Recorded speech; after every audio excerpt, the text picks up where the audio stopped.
Dan, I'll start with you. I know that you've been inside many campaign war rooms. What is this final stretch of the campaign about? What are you trying to do with those ads, for example?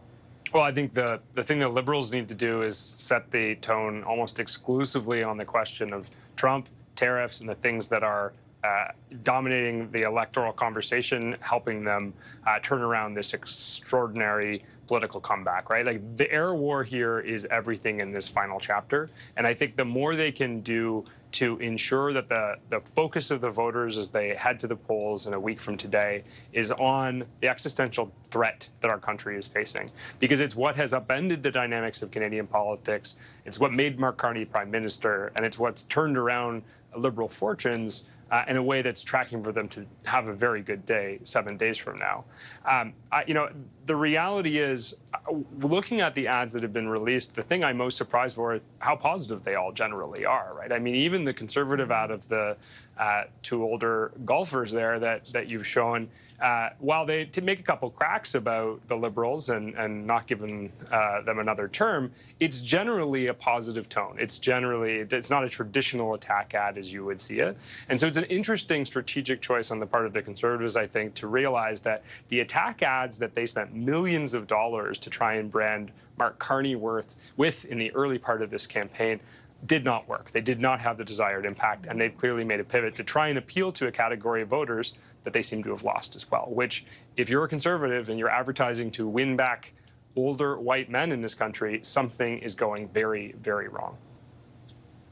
Something is different, that's for sure, Kathleen. Sure. I thought also what's interesting, in this was evident in the Conservative ad, but not in the NDP. There are other ones running this way too. Like, both of them have ads that are running in high circulation without the leaders in them, which says something at this stage of the campaign as well. For sure, and you're right. The Democrats have an ad out too called "We Choose," and Mr. Singh is not featured in it as well, just like Mr. Poilievre is not featured in the golf ad. And that's because, frankly, they are trying to reach a demographic that may not jive with their leader. Their leaders are not always resonating with all of the demographics.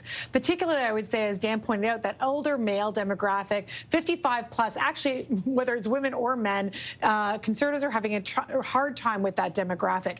So that appeal there, talking about how their children were suffering, that they weren't really they're having a hard time getting by, and then trying to remind the viewer of the Liberal record is actually something I think the Conservatives, if they want to be more successful in this campaign, should have been doing weeks ago.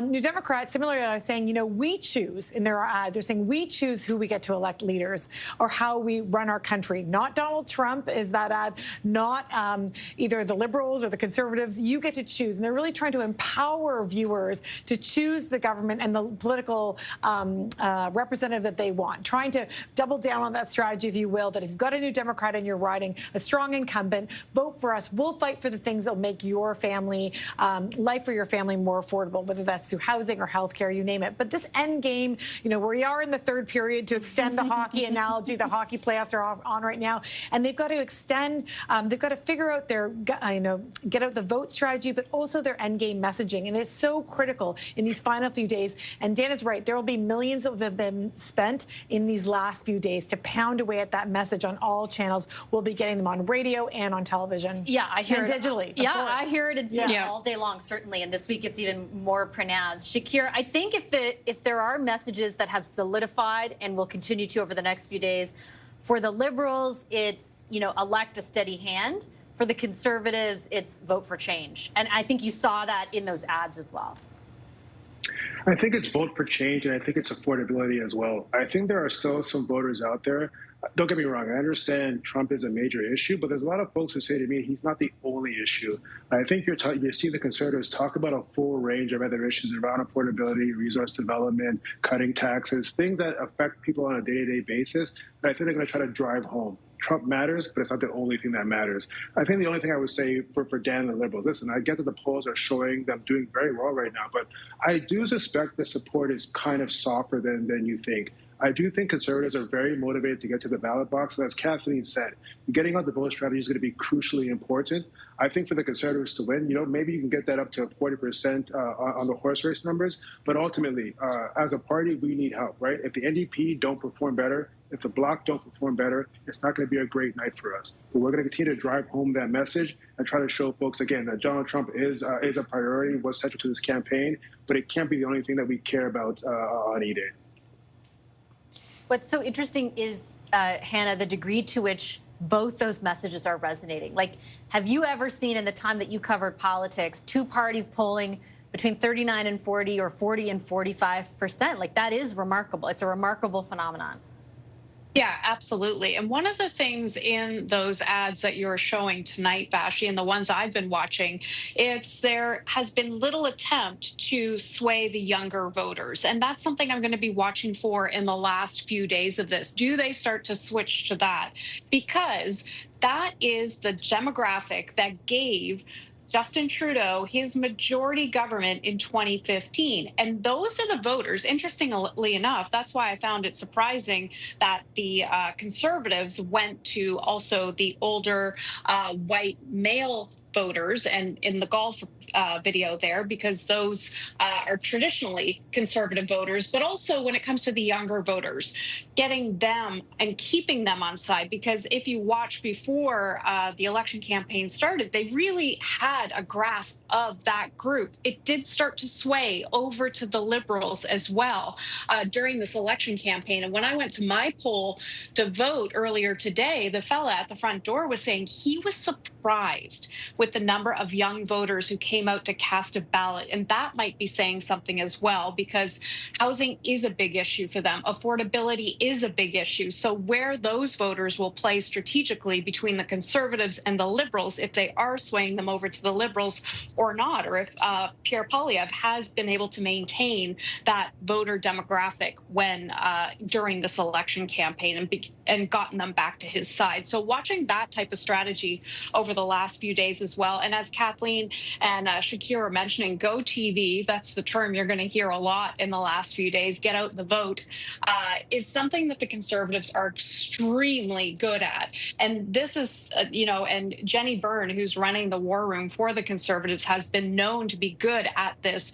They have these, they've gone out, they've targeted these different houses for years now. Now what they have to do is get that phone bank going and making sure that they get their votes out and to the polling stations on Monday. So lots of things to watch for in the final few days of this as well.